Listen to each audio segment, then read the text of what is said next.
Hukom na nag-grant sa petition for bail ni dating Senador Leila de Lima, dating estudyante raw niya sa law school. Ayon kina Attorney Harry Roque at dating DOJ Secretary Vitaliano Aguirre. Magbabalita si Madeline Villar-Moratillo. Naging estudyante umano ni dating Senadora Leila de Lima sa law school ang hukom na nag-grant sa petition for bail nito sa Muntinlupa City Regional Trial Court. Ito ang kapwa kinumpirma ni Attorney Harry Roque at dating Justice Secretary Vitaliano Aguirre na mga dating opisyal sa panahon ng Duterte administration.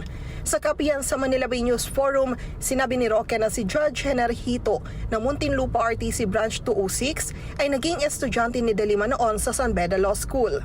Ayon naman kay Aguirre, matapos niyang malaman ang nasabing impormasyon, agad niyang tinanong ang public prosecutor kung alam nila ang relasyon ng dating senador sa nasabing hukom pero hindi raw nila ito alam.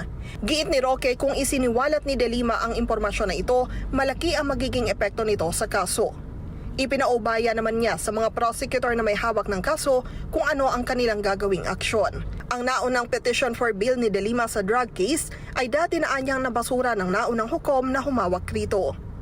Madeline Villar-Moratillo para sa Mata ng Agila. Matatag, matapang, matapat.